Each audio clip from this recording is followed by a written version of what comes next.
Boa noite, irmãos, graças a paz. Amém.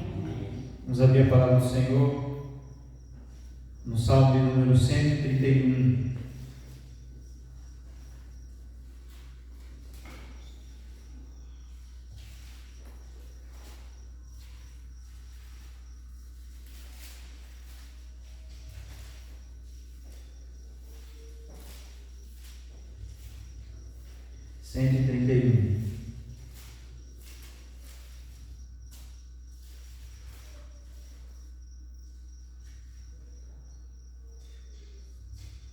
Amém? Diz assim a palavra do Senhor. O Senhor não é soberbo o meu coração, nem altivo o meu olhar. Não anda à procura de coisas grandes, de grandes coisas, nem de coisas maravilhosas demais para mim. Pelo contrário, fiz calar e sossegar minha alma, como a cria desmamada se aquieta nos braços de sua mãe. Como essa criança é a minha alma para comigo. Espera, ó Israel, no Senhor, desde agora e para sempre. Amém? Eu acho esse texto maravilhoso porque foi escrito pelo um canto de romagem, escrito pelo salmista Davi, pelo rei Davi. E ele diz: não é soberbo o meu coração, nem altivo o meu olhar. Ele diz: não anda à procura de coisas grandes demais. Ele diz: pelo contrário, fiz calar, sossegar minha alma. Quantas vezes a gente está com o coração aflito? Quantas vezes nós estamos com a cabeça, às vezes a gente está aqui no culto e a cabeça lá fora, nos problemas, nas dificuldades, nas adversidades, nas lutas que vêm sobre nós, sobre a nossa casa, sobre a nossa família. E aqui o salmista ele fala assim: olha, eu fiz Davi, vocês conhecem a história de Davi? Davi aqui não tinha sido consagrado rei ainda e estava passando por lutas. Na verdade, eu estou em dúvida aqui se ele já tinha sido consagrado rei ou não, mas a questão é que o rei Davi, mesmo sendo rei, também passou por lutas, perseguições. Antes de ser consagrado rei, foi perseguido pelo rei Saul, passou por grandes lutas. E ele diz assim: olha, ele diz assim: pelo contrário, fiz calar e sossegar a minha alma, como uma criança desmamada se aquieta nos braços de sua mãe. Já viu, aqueles bebês que estão com fome, fica agoniado, querendo mamar, e a mãe tem que arrumar um lugarzinho para sentar para dar mama, e depois que ele mama, ele faz o quê? Dorme. Assim é uma criança desmamada, já mamou, já encheu o buchinho, vai dormir e descansar no Senhor. Irmãos, nós, como servos do Senhor, nós precisamos confiar no Senhor. O Deus que governa a história, o Deus que governa todas as coisas, o Deus que nada foge do controle das suas mãos. Pode até sair das nossas mãos o controle, mas das mãos dele jamais. Por isso, irmãos, nós podemos sossegar e aquietar o nosso coração no Senhor. Amém? Amém. É nele que cremos e é nele que dependemos e para ele vivemos. Por isso, nessa noite, irmãos, eu convido você a aquietar o seu coração e confiar única e exclusivamente no Senhor, e a gente entregar um culto agradável a Ele nessa noite. Amém? Vamos orar. Pai, bendito seja o nome do Senhor. Ó Deus, nós louvamos e bendizemos o nome do Senhor, porque Tu és digno de todo louvor, de toda a adoração. Ó Deus, nós nessa noite, ó Deus, tivemos um dia muitas vezes tão corrido, tão cheio de percalços, de obstáculos, ó Deus, mas faça sossegar o nosso coração e depositar, ó Deus, a nossa confiança somente no Senhor.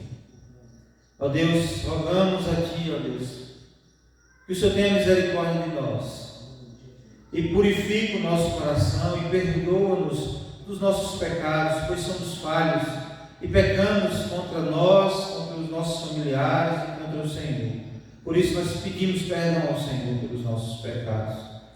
Que nessa noite, ó Deus, seja uma noite, ó Deus, do falar do Senhor nas nossas vidas, e que seja uma noite agradável de adoração ao nome do Senhor. Ó Deus, nós oramos assim para o louvor da glória do Senhor. Amém. Convido os irmãos a ficarem em pé para adorarmos o Senhor nessa noite.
Você que trouxe seu dízimo, sua oferta, você pode estar trazendo ao altar do Senhor em forma de gratidão e de adoração ao nosso Deus.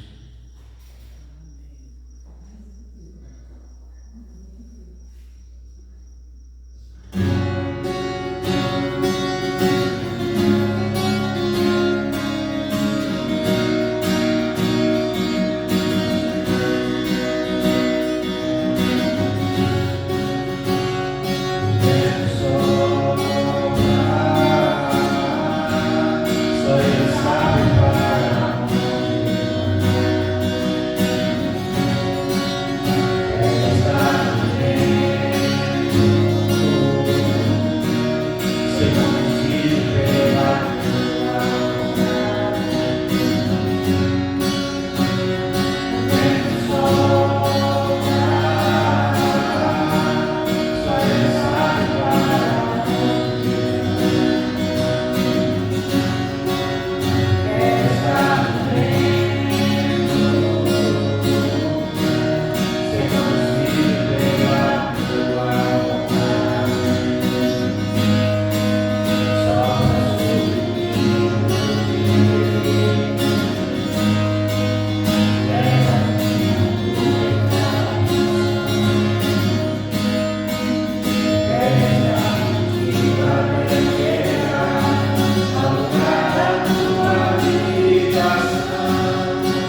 ligar a questão.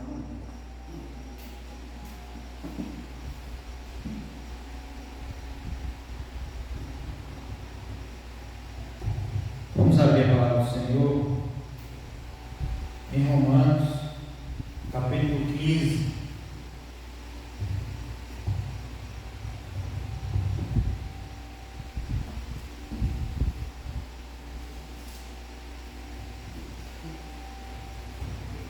Carta do apóstolo Paulo aos Romanos, capítulo 15.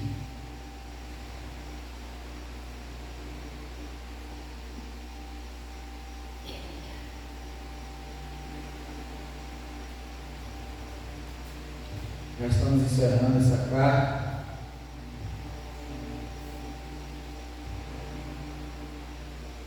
Amém?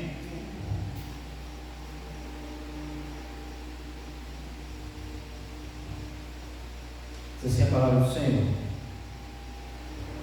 Ora, nós que somos fortes devemos suportar as debilidades dos fracos e não agradar-nos a nós mesmos. Portanto, cada um de nós agrade ao próximo o que é bom para a edificação. Porque também Cristo não se agradou de si mesmo, antes, como está escrito, as injúrias dos que te ultrajam caíram sobre mim. Pois tudo quanto outrora foi escrito para o nosso ensino foi escrito a fim de que pela paciência e pela consolação das Escrituras tenhamos esperança. Ora, o Deus da paciência e da consolação vos conceda o mesmo sentir de uns para com os outros, segundo Cristo Jesus, para que concordemente e a uma voz glorifiqueis ao Deus e Pai do nosso Senhor Jesus Cristo.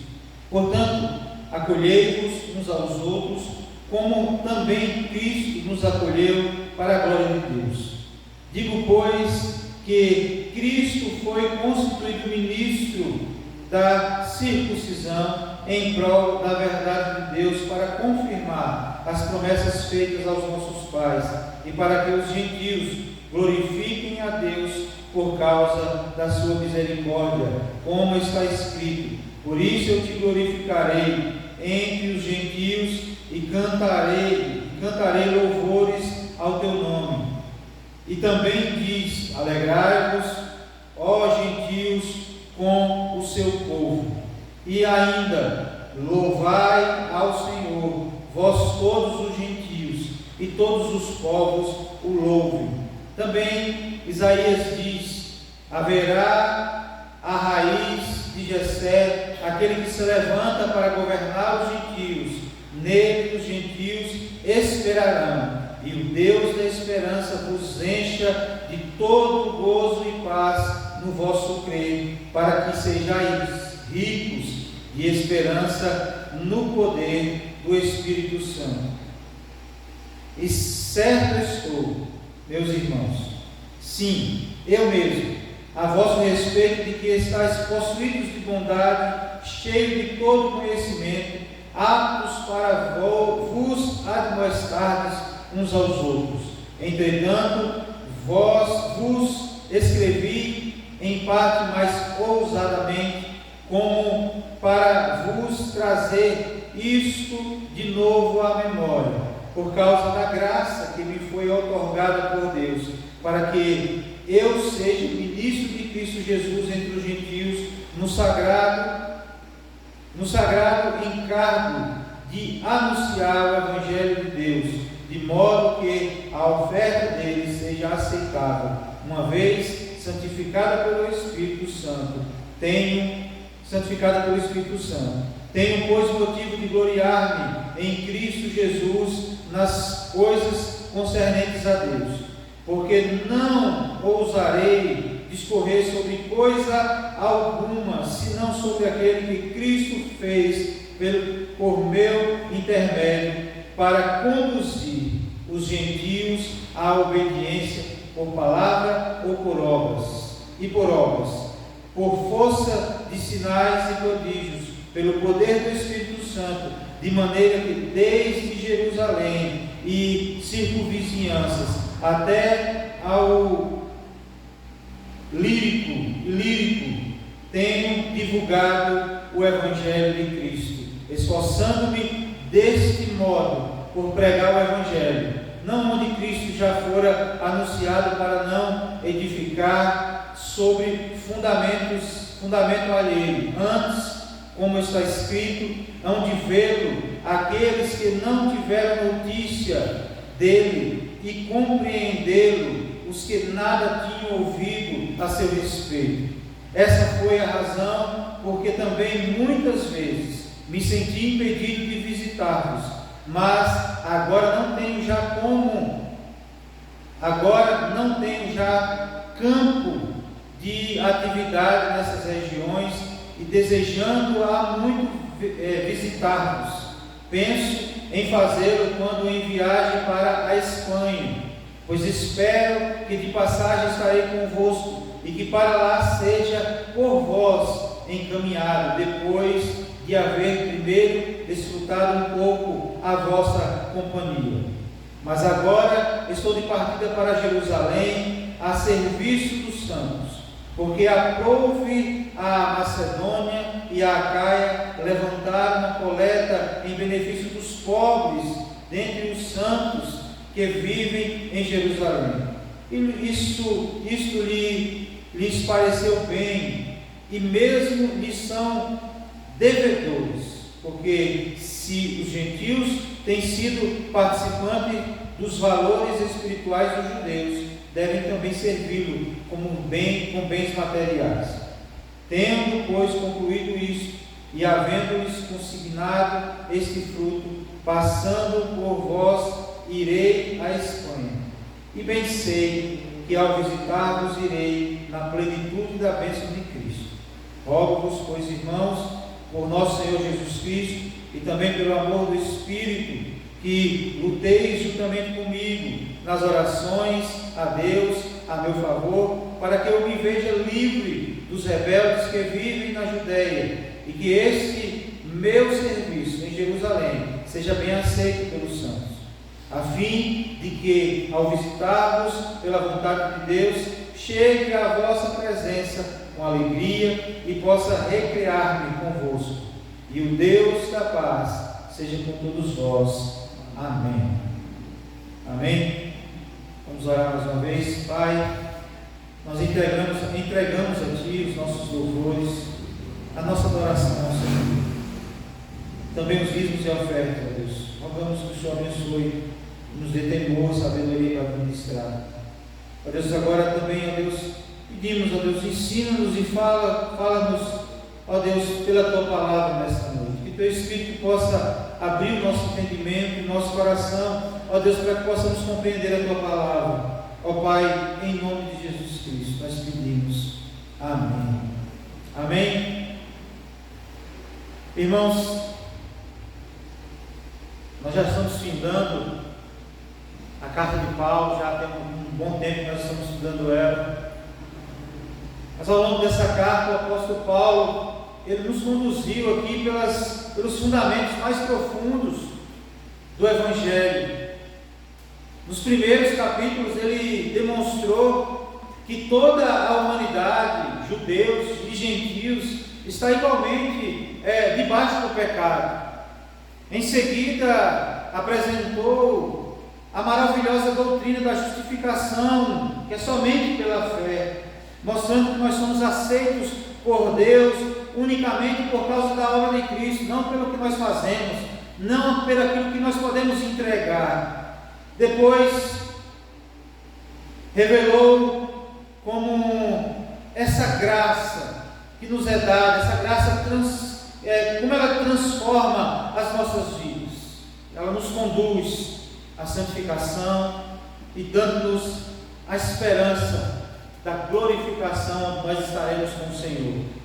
E aí, irmãos, quando nós vimos no capítulo 9 ao 11, nós contemplamos a soberania de Deus, como Deus é soberano sobre todas as coisas, em seu plano de redenção, tanto para judeus como para os gentios. Deus é soberano para salvar quem Ele quer, do jeito que Ele quer, na hora que Ele quer. Ele fala do jeito que Ele quer aos nossos corações, Ele se revela a nós. A nossa oração deve ser para que Deus se revele a mais pessoas, e Deus é soberano nisso. Seu plano redentor não falha. Todos aqueles a quem o Pai deu, de maneira nenhuma Ele lançará fora, Ele descartará. E aqui, irmãos, a partir do capítulo 12, Paulo passa a responder a uma pergunta inevitável: como o Evangelho deve moldar a vida da igreja? E desde então ele vem mostrando que a doutrina nunca permanece apenas na mente, ela alcança os relacionamentos, ela deve fazer parte do nosso serviço, a submissão às autoridades, o amor ao próximo, e mais recentemente nós vimos na semana passada a maneira como lidamos com os irmãos que possuem diferentes níveis de maturidade espiritual. E agora nós chegamos ao capítulo 15, irmãos. O capítulo 15 não inicia um novo assunto, ele é a conclusão dessa exortação que começa aqui, está lá no capítulo 14, sobre a convivência dos servos de Deus, a convivência dos cristãos. Paulo aqui mostra que aqueles que compreendem verdadeiramente o Evangelho não vivem para si mesmos, mas seguem o exemplo de Cristo. Escolhem, acolhendo uns aos outros, promovendo a unidade da igreja, dedicando suas vidas à expansão do reino de Deus. E é exatamente isso que nós veremos nessa passagem, irmãos. O Evangelho que nos reconciliou com Deus também nos ensina a viver reconciliados uns com os outros e comprometidos com a missão, com a obra do nosso Senhor Jesus Cristo. Amém? E ele começa o texto dizendo: ora, nós que somos fortes devemos suportar a debilidade dos fracos e não agradar-nos a nós mesmos. Irmãos, Cristo é o modelo de quem vive para agradar ao próximo. Paulo aqui começa dizendo que a maturidade espiritual não significa exigir direitos, mas carregar responsabilidades. A quem é mais dado, mais é cobrado. O verbo aqui suportar não significa tolerar, porque na nossa linguagem fala assim: olha, eu tenho que suportar fulano. O que é que dá aí, passa a ideia? De que fulano é nojento e que eu tenho que suportar ele. Mas aqui a ideia do texto não é essa. A ideia do peso, do texto aqui, irmão, significa carregar o peso do outro, ser um suporte. Eu já falei isso várias vezes aqui. É ser a muleta para quem está com a perna doente, é ser apoiar o outro nas suas dificuldades, é carregar no colo quantas vezes precisar. A expressão carregar no colo aqui não é literal, é conduzir, é guiar, é ser um suporte mesmo na vida uns dos outros. É isso que a palavra de Deus está nos dizendo. É a mesma ideia usada quando Cristo carregou a nossa culpa. Ele suportou a nossa culpa. Irmãos, o forte não deve desprezar o fraco. Eu estou falando forte e fraco porque a gente viu isso na semana passada. Forte é aquele como se fosse mais experiente. Fraco é aquele que ainda está conversando na fé, que ainda está aprendendo, está abandonando certos conceitos que aprendeu no mundo e está buscando a santificação. Está aprendendo acerca da palavra de Deus, está conhecendo cada vez mais o Senhor, está sendo moldado pela palavra de Deus. Então esse é considerado fraco. E a Bíblia diz que aquele mais experiente deve suportar aquele que está iniciando. Amém? Deve ajudar o irmão a crescer. E o texto de Paulo está dizendo que o nosso maior exemplo para sermos assim uns com os outros é Cristo. E aí Paulo cita o Salmo 69. Os insultos dos que insultavam caíram sobre mim. Jesus abriu mão, irmãos, dos seus direitos para salvar pecadores. Quem era Jesus? Jesus é Deus. Estava na criação. Façamos o homem a nossa imagem e semelhança. Estava na criação. O Evangelho, todas as escrituras do Velho Testamento apontavam para Cristo. E ele se despiu da sua glória. A Bíblia diz que ele se despiu da sua glória. Ele sendo Deus, ele não usou como usurpação ser igual a Deus. Ele desceu da sua glória, ele passou pelas lutas que nós passamos, as humilhações que nós passamos, e nos suportou. Suportou a vergonha da cruz, a dor, suportou a rejeição, tudo para nos reconciliar, irmãos, com o nosso Deus. Quem conhece a Cristo, aqui aprende a viver menos para si e mais para os outros. Aqui nós vamos ver, irmãos, no verso 4, a importância das Escrituras. Paulo faz uma declaração extraordinária. Ele diz: pois tudo quanto outrora foi escrito para o nosso ensino. Pois tudo quanto outrora foi escrito para o nosso ensino, foi escrito. Irmãos, o Antigo Testamento continua sendo palavra de Deus para nós. Ele produz perseverança, ele produz consolação, ele produz esperança. Irmãos, a igreja cresce quando permanece alimentada pelas Escrituras. Nós nos fortalecemos quando somos alimentados pela palavra de Deus. Nós vivemos, irmãos, numa cultura onde todos exigem seus direitos. O Evangelho nos ensina a abrir mão deles, quando isso promove a paz da igreja.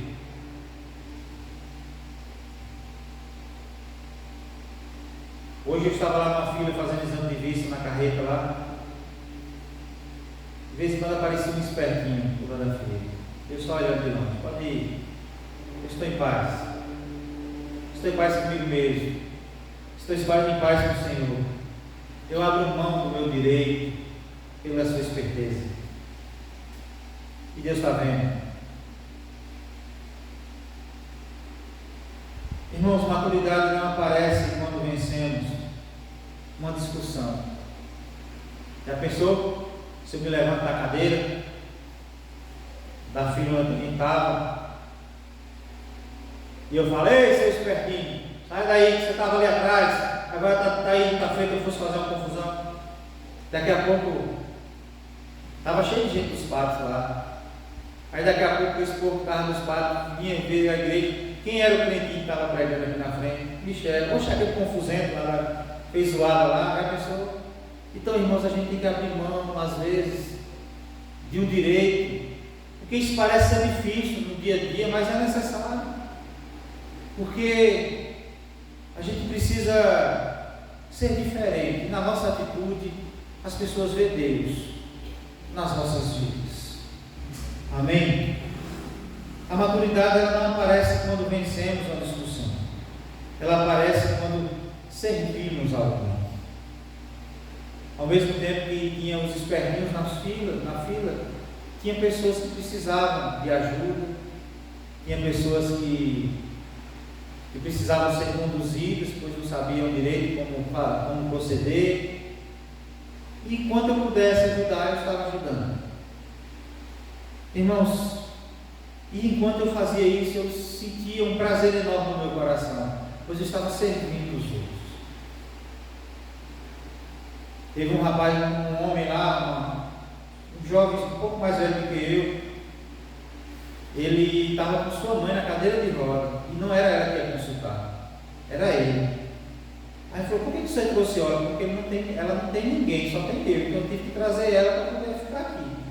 Aí todo mundo imediatamente: não, então você vai levantar daí, ele estava lá atrás de mim, você vai levantar daí, você vai lá para frente, você se atende logo. E como foi prazeroso fazer isso, irmãos? Porque Estamos aqui para servir ao outro e ser bênção na vida do outro. Amém? Paulo nos ensina isso através das Escrituras.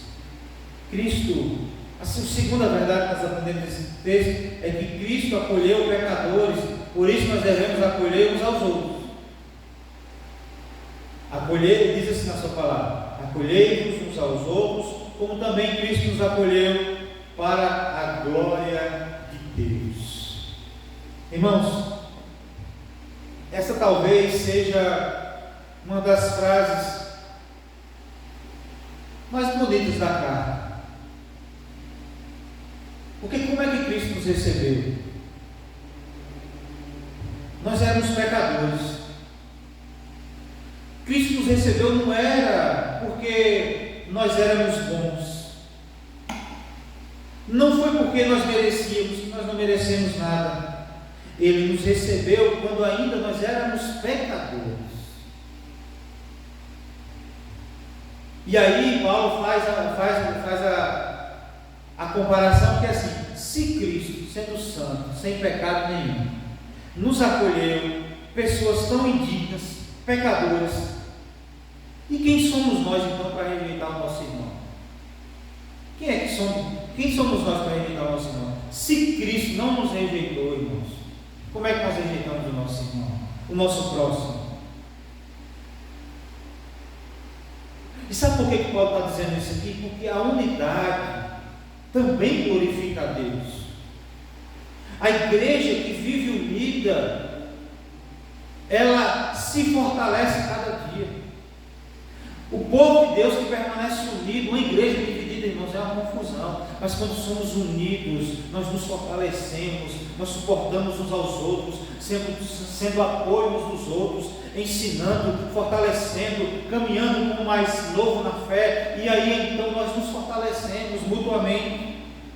E Paulo mostra que aqui, como vocês já viram, que era uma igreja dividida entre gentios e judeus. Paulo mostra que judeus e gentios fazem parte do mesmo plano de redenção, ou seja, o mesmo judeu que viveu seguindo as regras do Velho Testamento, como também os gentios que nunca conheceram o Velho Testamento, também fazem parte do plano de Deus para serem salvos. E ele cita os textos do Antigo Testamento.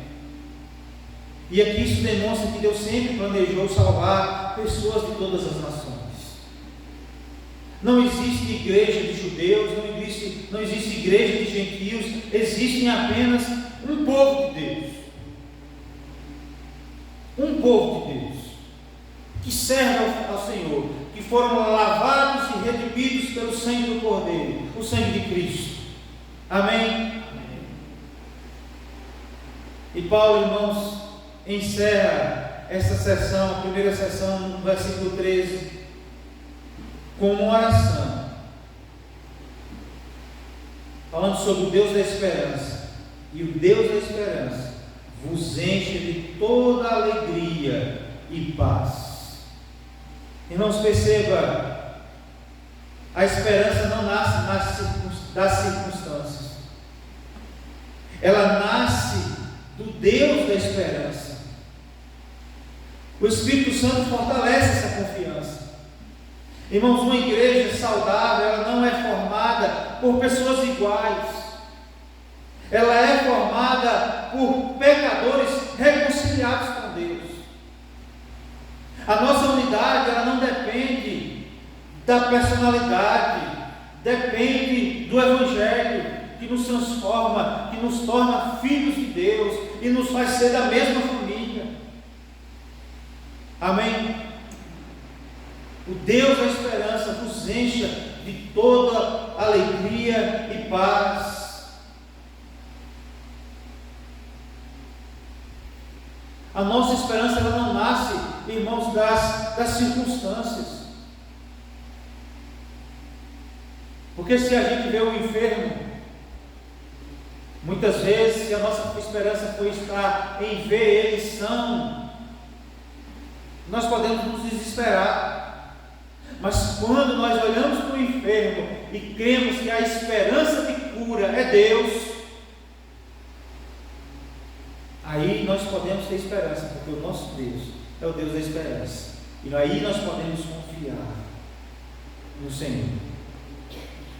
Tem uma frase de Spurgeon que diz mais ou menos assim, eu vi hoje, eu salvei essas frases no celular para eu poder tentar decorar algumas, eu sou ruim para decorar as coisas, mas ela diz mais ou menos assim: se você se desespera diante de uma circunstância adversa que você vive, como é que você vai ter confiança do Deus que te salva?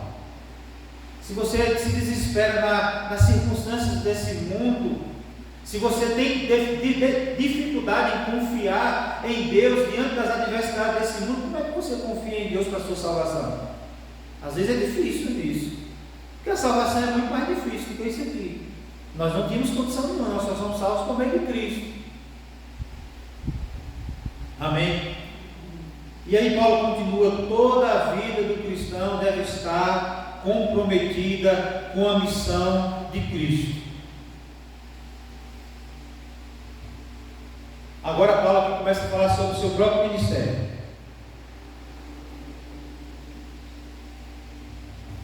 Ele explica porque escreveu com tanta firmeza. E não era orgulho, era a sua responsabilidade apostólica. Paulo se vê como sacerdote do Evangelho. Seu serviço consiste em apresentar os gentios como oferta agradável a Deus. Irmãos, isso aqui mostra que toda conversão glorifica ao Senhor. E Paulo nos mostra que esse era o motivo do seu orgulho. Paulo diz: não me atreverei a falar senão das coisas que Cristo fez por meu intermédio. Irmãos, olha aqui isso. Ele não exalta suas viagens, nem seus milagres, nem sua capacidade. Ele diz: tudo foi Cristo. Ele diz assim: todas as coisas que Cristo fez pelo meu intermédio, sem Ele, ou seja, ele está dizendo, sem Ele, nada do que foi feito teria acontecido. Os sinais, as curas que tinham acontecido, Deus usando Ele como instrumento de Deus, sem Jesus nada teria sido feito. Porque toda a glória pertence somente a Deus. Amém? Todo ministério saudável aponta para Cristo, nunca para o homem. E aí a gente tem que ficar esperto, irmãos, porque quando alguém sai impressionado com um pregador, algo está errado, e a gente precisa estar atento a isso, porque a gente tem esse costume. Às vezes, quando vê um pregador novo, a igreja enche. Às vezes tem gente que fala assim: quem é que vai pregar hoje? Aqui não acontece não, só lá. Vou ficar vendo aqui. Quem é o pregador hoje? Não vou hoje não, para a igreja não. Ou seja, irmãos, a confiança está apenas no pregador. E aí todo mundo quer ficar na porta da igreja para quando o pregador sair, pegar na mão dele, tirar foto com ele. Mas, irmãos, a igreja deve sair impressionada com Cristo. E aí, quando a igreja está impressionada com o que Cristo faz, com quem Ele é, o que Ele pode fazer nas nossas vidas, é sinal de que a pregação cumpriu o seu propósito. É por isso que a gente tem que dar ouvidos a todo aquele que estiver falando a palavra de Deus. Seja famoso ou seja desconhecido, ouça, porque a palavra, se for a palavra de Deus, ela vai tocar o nosso coração, mesmo se o cara for eloquente ou não eloquente, se for inteligente demais ou não é inteligente demais, desde que venha de Deus, a palavra de Deus, ela vai se tornar eficiente nas nossas vidas. Amém? Por último, irmãos, o Evangelho, ele produz generosidade, produz comunhão e produz visão missionária. E aí Paulo revela seus planos.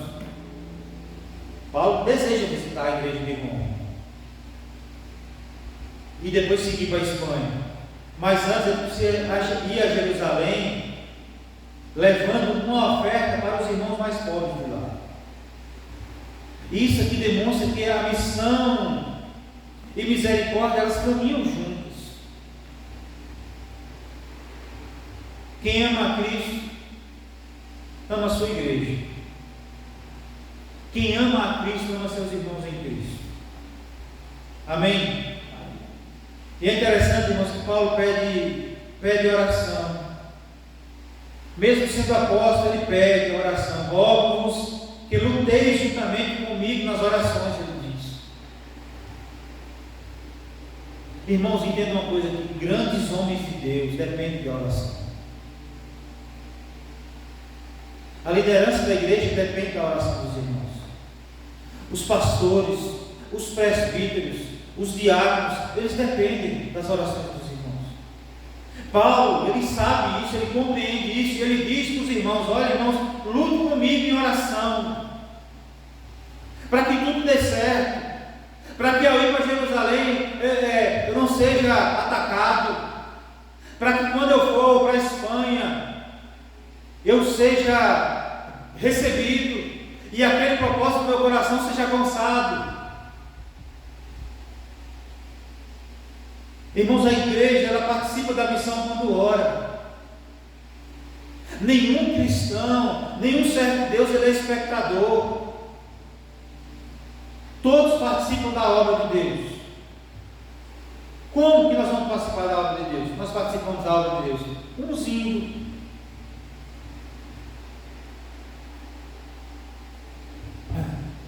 Tem um cara que estava contando o testemunho dele.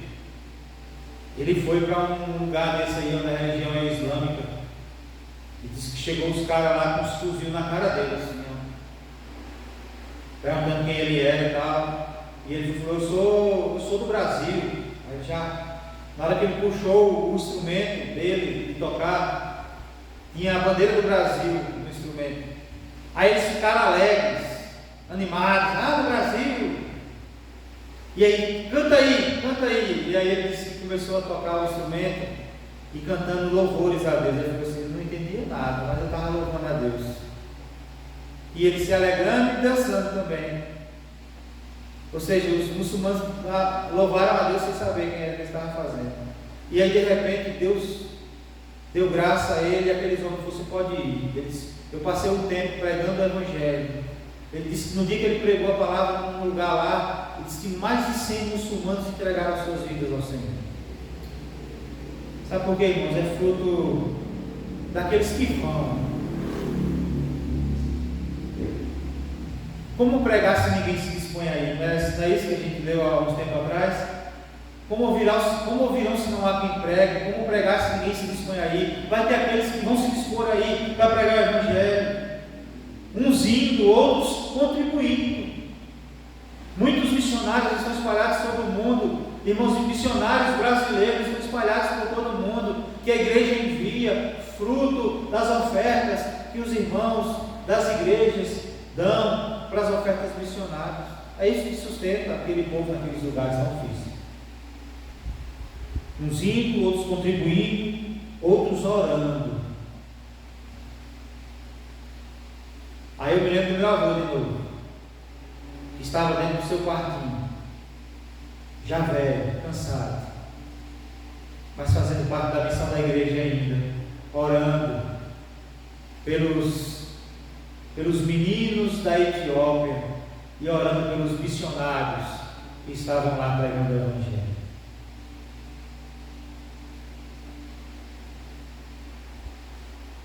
Todos envolvidos, todos servindo ao Senhor.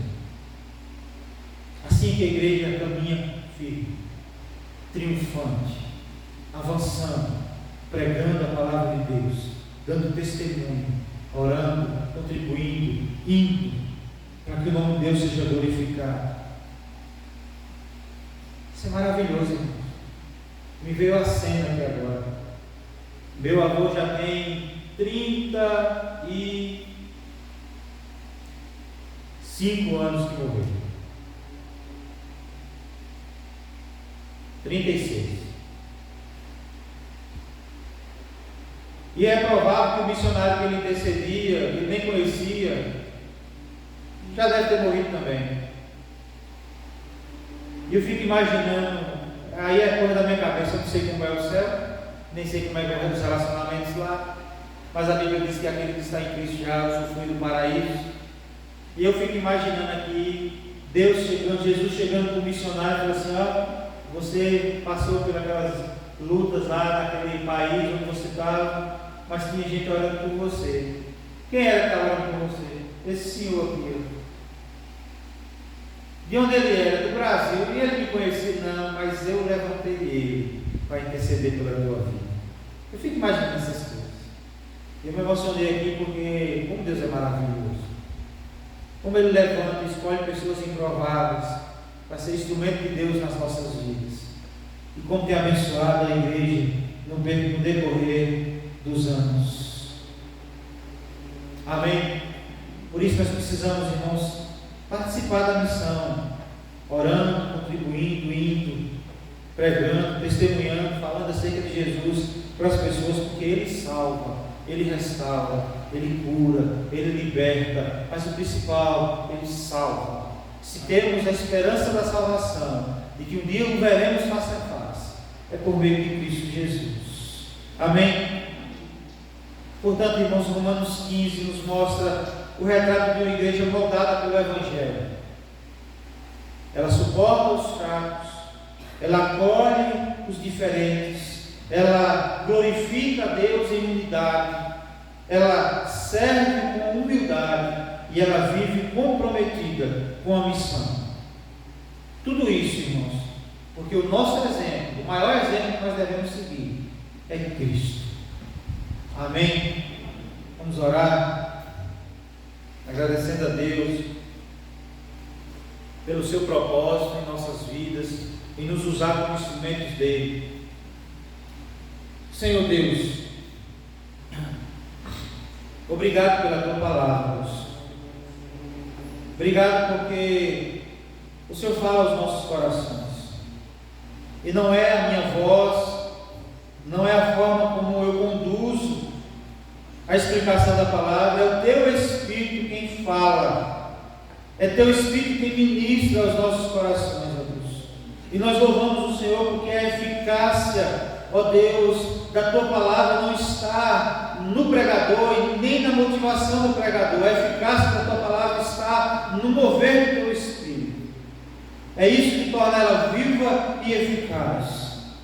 Ó Deus, nós vimos aqui, ó Deus, uma igreja que serve de modelo, ó Deus, uma igreja que suporta, que dá suporte, que apoia os novos na fé, que acolhe, uma igreja que glorifica a Deus vivendo em unidade, ó Deus, uma igreja que serve com humildade, e uma igreja, ó Deus, que vive comprometida com a missão. Nos molde a cada dia para que sejamos cada vez mais, ó Deus, engajados na obra do Senhor. Ó Deus, em nome de Jesus Cristo, ministra aos nossos corações a louvor da glória do Senhor. Nos leve em paz, ó Deus, para os nossos lares. Que a boa mão do Senhor esteja sobre nós, guardando, livrando de todo mal. É em nome de Jesus que nós pedimos. Amém. Amém.